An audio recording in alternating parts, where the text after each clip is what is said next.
அவரை கண்களை கட்டி அவர்களை சிரத்தை அறுத்து அங்க இருக்கக்கூடிய வனவனுக்கு விருந்தாக விட்டு சொல்லிவிட்டு ஆமா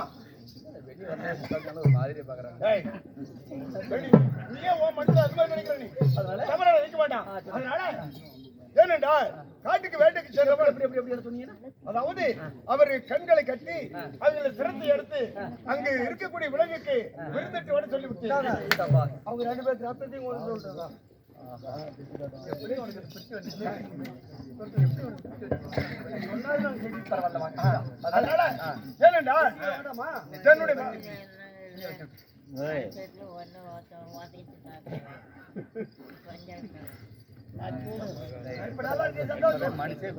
அதாவது என்னுடைய மகனை மகனை பார்ப்பதற்காக தன்னுடைய காட்டுக்கு வேட்டைக்கு சென்ற மற்றவர்களை விட்டு நான் ஒருவன் மட்டும் வந்து விட்டேன். அதனால நான் காட்டுக்கு வேட்டைக்கு சென்று வருகிறேன். மறுபடியும் வேட்டைக்கு போறீங்க? ஆமா, நீ 11 அரை மணி சென்று வருகிறேன். வாங்க. என்ன நீங்க மறுபடியும் வேட்டைக்கு போறேன்னா எனக்கு ரொம்ப பயமா இருக்கு. என்னடி சொல்றீங்க? அதனால என்னங்க என்ன உங்க ஞாபகத்தமா உன் மேல இருக்க ஆடையவனத்தெல்லாம் கழட்டுங்க. ஆடையவனத்தையா? உங்க தலையில முத்துமா எடுத்து கொடுங்க. எதுக்கு? உன் கையில இருக்க நீலாவனத்தை கொடுங்க. இதெல்லாம் போட்டுக்கிட்டு மதில் தோத்து மேல ஏறி நின்னா எந்த நாய்களும் வந்து எட்டி பார்க்க மாட்டாங்க. அதனால ஆளு இல்லாத டைம்ல யாரோ பொட்டிக்கார மாதிரி இந்த நாய் வந்து பூந்துட்டா ஒண்ணும் பண்ண முடியாது. அதனால இதெல்லாம் கழிச்சு கொடுத்துட்டு போங்க. உங்க ஞாபகத்தமா நான் போட்டுக்கிட்டு ஆடி அப்படின்னு உனக்கு தேவை அவ்வளவுதானே? ஆமாங்க. சரி போடுப்பா.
கையில இருக்கு நீலாவனத்தை கொடுக்குறீங்களா?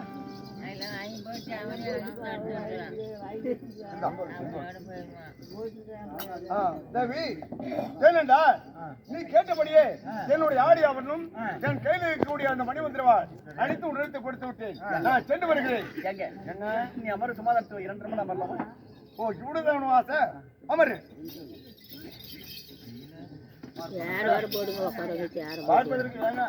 என்னங்க என்ன? ஆமா இப்ப என்ன பார்த்தா எப்படி இருக்கு? அதாவது இந்த என்னுடைய ஆடியோ பண்ண போட்டுக்கிறேன் பார்த்தா எப்படி இருக்குங்க? அதாவது இந்த நாட்டுக்கு ராணி போல இருக்கு. உங்களை பார்த்தா எப்படி இருக்கு?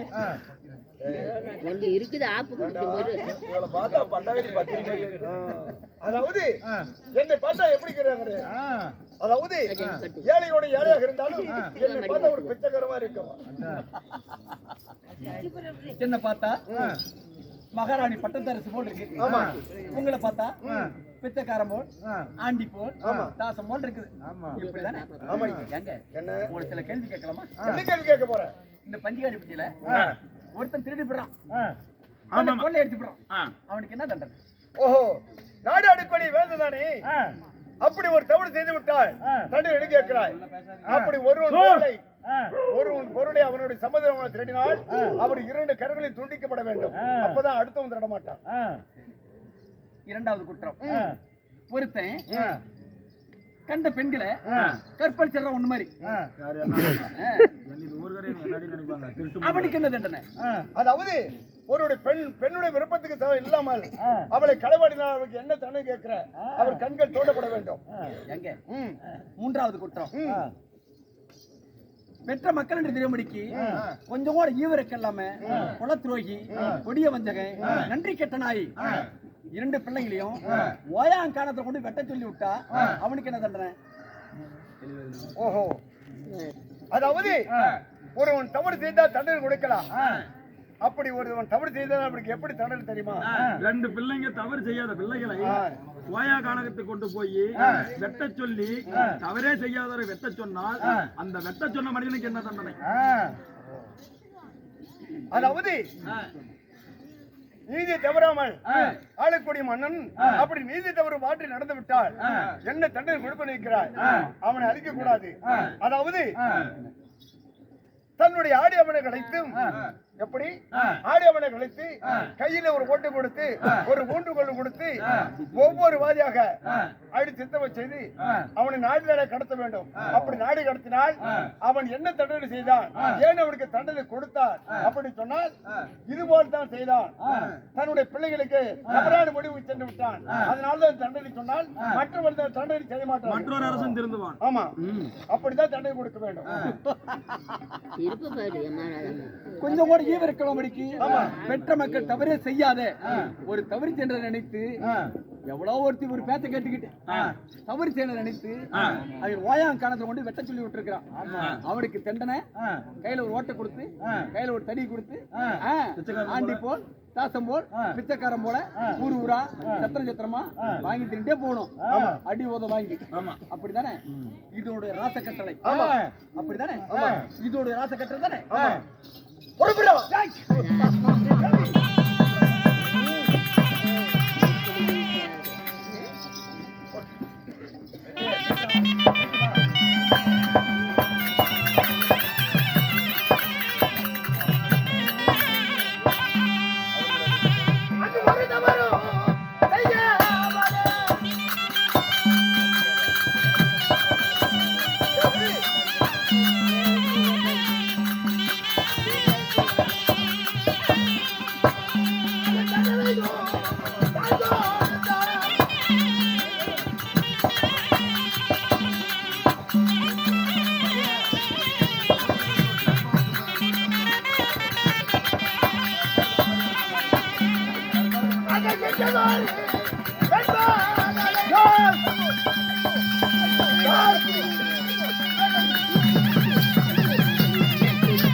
எவ்வளவு ஒருத்தி சொல்றான் ஒரு பேச்ச கேட்டுக்கிட்டு மாரியா கோயிலுக்கு துலக்கப்பட்டு காலைய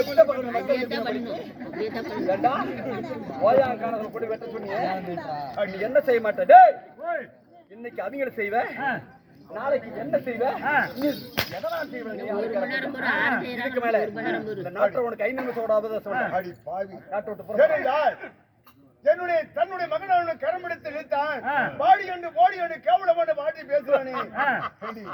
அதாவது ஒரு பெண்ணாக பிறந்த அறிவிட்டு போய்விட்டு நீ தவறு செய்து விட்டு எங்களை தண்ணீர் கொடுக்கிறாயே, இது நீதியற்ற செய்யலாம். இது தண்டா காந்தா. அதாவது இந்த பெண் குலத்துக்கு அவமானப்படி நீ பொறுத்தது சின்ன அவமான சின்ன இது தண்டா காந்தாமனுடைய ராசதந்திரம். எங்க தெரியும் போதும் வரக்குள்ள ஒண்ணுத்து மொத்து ஒண்ணுமில்லாத வந்தா பாத்தியா? டோர் நம்பர் இல்லாத வந்த புண்டை ஏய், வெளிக்க மாட்டேன் இதுக்கு மேல இந்த நாடே எனக்கு தான் சொந்தம். என்ன இந்த நாடே எனக்கு தான் சொந்தம். இந்த நாட்டை பரிமாணம் செய்து கொடுத்து விட்டு நாட்டுக்கு உரிமையானவள் நானு. வெண்ணிடத்தை பறிமுதல் ஒப்படைத்து விட்டாய். இதுக்கு நாட்டில் ஒரு கையில் அவகாசம் தேவையில்லை. புறப்படா. ஏமா ஏடா உனக்கு ஒரு பரிசு கொடுக்கலாம்னு வந்தேன். என்ன பரிசு? அட சண்டாளி. கண்ண மூடு நல்ல 4 வேளை வெளுத்து விட்டு ரெண்டு கை முடிச்சு வா. கை வச்சு முடிச்சு வா. கை மேல தூக்கி என்ன பரிசு தானே வேணும். அம்மாளா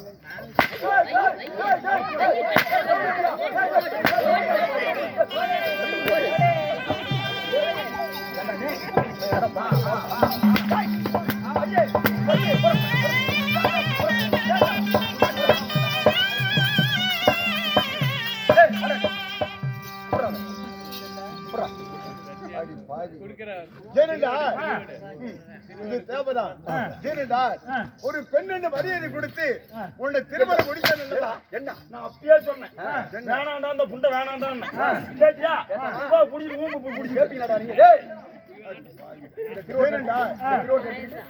தெரியும் திருவா ஊரா சத்திரமா வாங்கிட்டு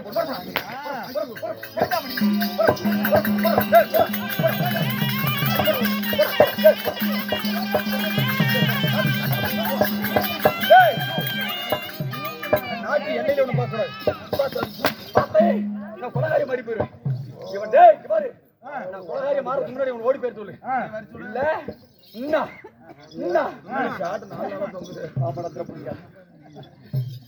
என் மோத்திர முடி போட என் மூஞ்சி கருத்து போயிரு ஓடி போயிடும். தாயடி என்ன கூக்கு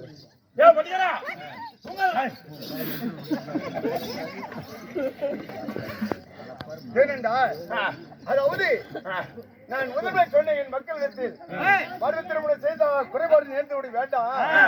இதுபோல் வந்து நேர்ந்து விட சொன்னேன். என் மக்கள் கேட்கவில்லை. நான் உங்கள்கிட்ட என்ன சொன்னேன்?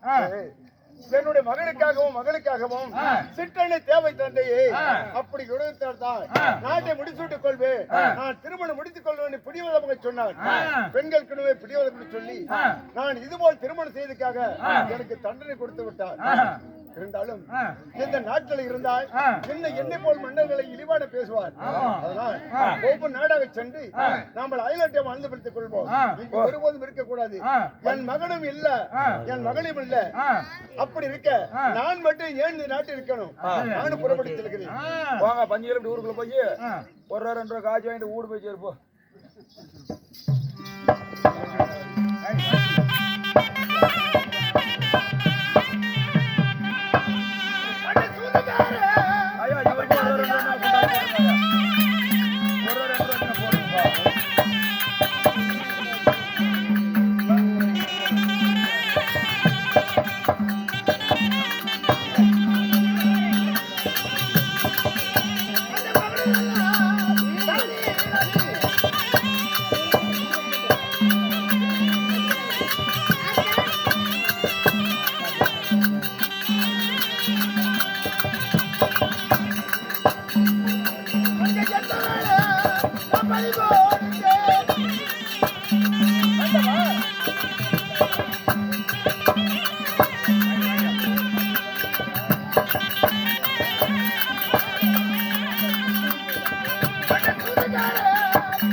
கேட்டுட்டா கேளுங்க ஜமீன்களே.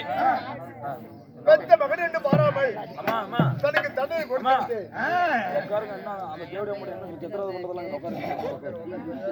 அவளை பண்றது பாத்து பண்ண பாருங்க. என் மகன் என்று பாராமல் அந்த தாசியுடைய பேச கேட்டு மகனையும் பறி கொடுத்து விட்டு ஆண்டவா கேட்டா நான் தவறு செய்தால் தண்டனை எடுக்க கொடுத்திருக்கலாம். ஆனா என் மக்கமாரி கொடுத்து இந்த நாடாடுவதற்கும் எனக்கு மண்ணு தருவதற்கு மகன் இல்லாமல் போய்விட்டது. ஆண்டவனே, உன்னுடைய சிவனால் படைக்கப்பட்டவன் என்னுடைய மகன் இருந்தா என்னுடைய மகனும் இருக்கட்டும். இல்லாவிட்டால் என் உடலும் உயிரும் என்னுடைய மக்கமாரி எப்படி சேர்ந்தாலோ அதே போல் என் உடையிலும் உயிரும் நீயே எடுத்துக்கொள். ஒவ்வொரு நாடாக தேடி என்னுடைய மக்களை தேடி பார்க்கிறேன். அப்படி கிடைக்காவிட்டால் சிவனுடைய பாதத்தில் விழுந்து அங்கே உடல் உயிரை படைத்துக் கொள்கிறேன். அப்போது எனக்கு மாற்றம் கிடைக்கட்டும். ஆகட்டும், போயிட்டு வாங்க. கேளுங்க ஜமீன்களே. வீரமகத்தானே சாந்தாமணி தாசியாகப்பட்டவன் தன் மகன் என்று பாராமல் மகனை பெற்றாட நினைக்கும் போது அதே சமயத்தில் கொலையாயை விட்டு கொலை செய்ய சொல்லும் சமயத்தில் அதே அதே சோயாவனத்தில் இருந்து பணம் வேண்டுவன் தருப்பார்.